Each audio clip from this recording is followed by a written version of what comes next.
నేను పాలిటిక్స్కి నేను మెయిన్గా రావడానికి ఒకటి నన్ను తీసుకొచ్చింది, భావితరం. ఎందుకంటే చరిత్ర చదువుకుంటున్నప్పుడల్లా చాలాసార్లు నేను భగత్ సింగ్ త్యాగం గురించి చెప్తా ఉంటాను. అతని ఫిలాసఫీ కానీ, ఒక భగత్ సింగే కాదు, ఎవరో ఎంతోమంది మహానుభావులు చిన్న వయసులో చనిపోతే వాళ్ళ చావులు దేనికి వచ్చినాయి, ఎందుకు చనిపోయారు, ఏ త్యాగాల కోసం చనిపోయారు, ఒకసారి చదివినప్పుడల్లా, ఉదాహరణకి ఫ్రీడమ్ ఎట్ మిడ్ నైట్ అనే పుస్తకం చదివితే ఎందుకు దేశ విభజన జరిగినప్పుడు ఎలా జరిగింది, ఎంతమంది చనిపోయారు, ఎన్ని లక్షల మంది చనిపోయారు, ఎన్ని కోట్ల మంది నిరాశ్రులయ్యారు, ఇవన్నీ చదువుతున్నప్పుడల్లా స్వార్థంగా బతకలేం నిజంగా గుండెలోకి తీసుకుంటే. చదివిన చదువు వృధా కాదు. ఇప్పుడు నేను యూనివర్సిటీలకి వెళ్ళలేదు, కానీ యూనివర్సిటీలకి వెళ్ళిన పిహెచ్డి విద్యార్థులా చదువుతాను నేను కూడా ఎప్పుడు రోజు. అంటే నేను ఏం నమ్ముతానంటే పాపులారిటీ ఉండొచ్చు, కానీ పుస్తకాలని చదివి ఆ జ్ఞానాన్ని అనుభవ రూపంలో తీసుకొచ్చి అది ఒక విజ్డమ్గా మారకపోతే మటుకు మనకి లోతుపాతులు అర్థం కావు. నాకు మంచిగా జరిగింది అనుకుంటా, నేను రెగ్యులర్ కన్వెన్షనల్ ఎడ్యుకేషన్ లేకపోవడం వల్ల నాకు భయాలు లేవు. నేను అందుకనే చాలా బాధ్యతగా నేను ఒకటే అనుకున్నా, నా ఆఖరి శ్వాస వరకు భావితరాల కోసం నేను పనిచేయాలి. ఒక సినిమా చేసిన ఎందుకంటే నిన్న శృంగేరి మఠాధిపతి ఏదో స్పీచ్ చూస్తూ ఉన్నాను. నేను చూస్తూ ఉంటే ఆయన అన్నది, ఆయన మాటల్లోనే, ఏ మనిషి కూడా సంపూర్ణమైన వ్యక్తిత్వం మనకు సంపూర్ణంగా ఉండడు, మనకు నచ్చేలా ఉండడు. అంటే కంప్లీట్, అంటే 100% గుడ్ అనే పదం ఎక్కడ ఉండదు ఏ వ్యక్తిలో కూడా. కొన్ని మంచి గుణాలు ఉంటాయి, కొన్ని మనకి నచ్చని గుణాలు ఉంటాయి. ఆయన అన్నది ఏంటంటే, కనిపించే మంచి గుణాన్ని శివుడిలాగా అర్ధచంద్రాకారంతో ఎలా నెత్తి మీద పెట్టుకుంటాడు చంద్రుణ్ణి, అలాగే కనిపించని హలాహలాన్ని ఎలాగా కంఠంలో దాచుకుంటాడు, అలాగే మీకు ఏ వ్యక్తిని కలిసినా వాళ్ళలో మంచిని తీసుకోండి, మంచిని బయటికి తెలియజేయండి.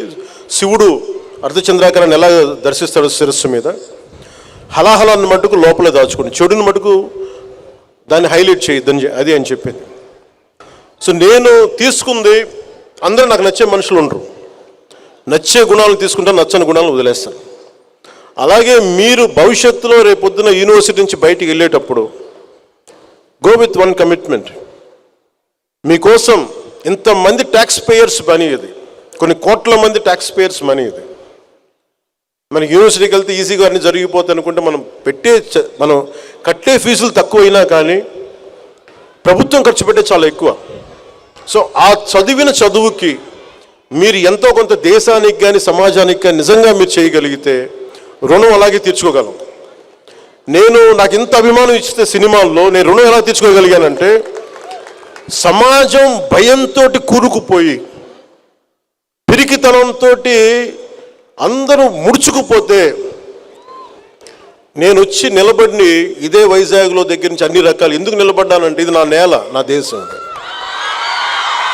నేను ఒకటే అనుకున్నా, నా చెల్లెళ్ళ భవిష్యత్తు ఇది, నా బిడ్డల భవిష్యత్తు ఇది అనుకున్నా, నా తమ్ముళ్ళ భవిష్యత్తు అనుకున్నా. ఓకే, నన్ను తిడతారు, ఇంకోటి చేస్తారు, కానీ గెలుస్తామో లేదో తెలీదు, ఓడిపోవచ్చు, ఓటమికే సిద్ధపడి నేను రాజకీయాల్లోకి వచ్చాను. అప్పుడే బలంగా పోటీ చేయగలను. మీరు అందరూ కూడా పొలిటికల్గా you have to have a say. రేపొద్దున పవన్ కళ్యాణ్ అనే వ్యక్తి సరిగ్గా లేకపోతే తీసి అలాగ పక్కన పడేయండి, హాట్ పొటాటో లాగా. అంటే మీకు ఎందుకు చెప్తున్నానంటే, మీ భవిష్యత్తు ఎవరు నచ్చలేకపోయినా you have to have a say in day to day political affairs. అది మీరు రాజకీయాలకు రావక్కర్లేదు, కానీ you have to have a say. మీరు అది కనుక అది చేయకపోతే మీరు చేతులు ముడుచుకొని ఎంతసేపు మన సోషల్ మీడియాలో మన యాక్టివిజం, మీరు యాక్టివిజం సరిపోదు. Sometimes universities should be become should churn an good ideologies. నేను love you.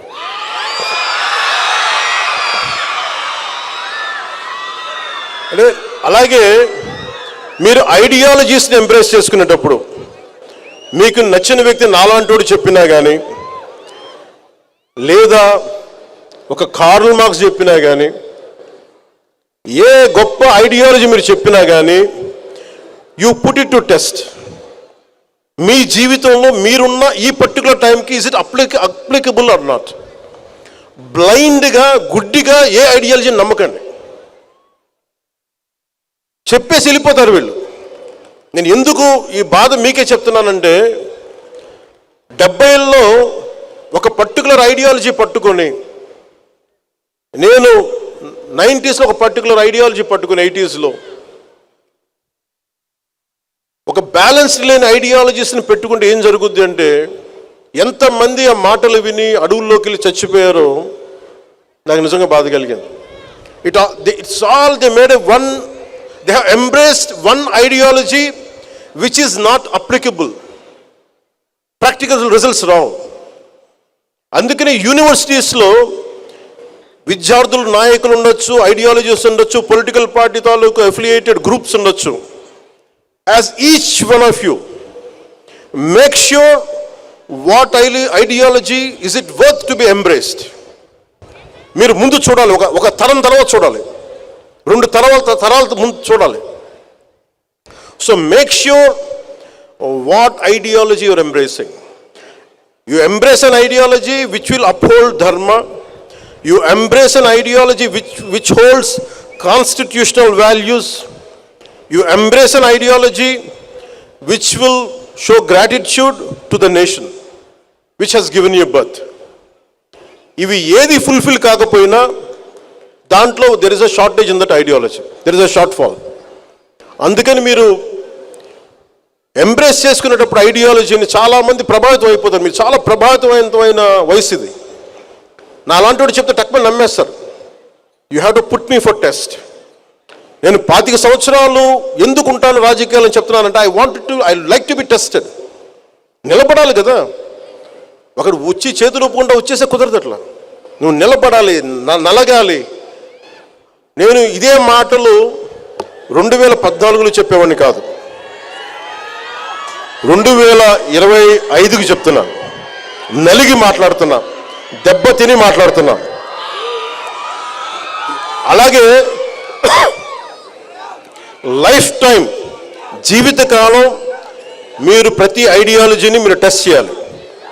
Your thinking minds, your capable minds. అందుకని మీరు every ideology go beyond communities, go beyond caste. మన అన్ని సోషల్ నార్మ్స్ తీసేయలేం, కానీ when it comes to common minimum programme కింద you look out for humanity, look out for the well being of the nation, look for the integrity of society. ఇవన్నీ ఆలోచించి దాంతోపాటు మీరు బంగారు భవిష్యత్తు మీకు ఉండాలి మనస్ఫూర్తిగా. ఎందుకంటే it all needs one right mind. మీలో ఎంత శక్తి ఉందో మీకు తెలియదు. ఒక్కొక్కళ్ళు మీ గురించి మీకు తెలియదు.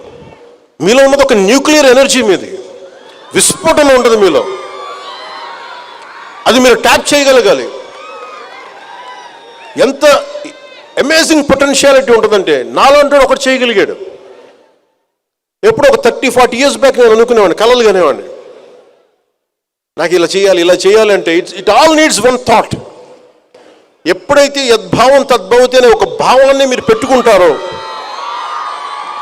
ఒక భావాన్ని నమ్ముతారో, దట్ భావ becomes Mantra, that Mantra becomes Sadhana, that Sadhana will give you results. ఎప్పుడు మీరు ఏదైనా సరే, గుడ్ బ్యాడ్, ఏదైతే మీరు బలంగా పట్టుకుంటారో మీకు అదే ఇస్తుంది.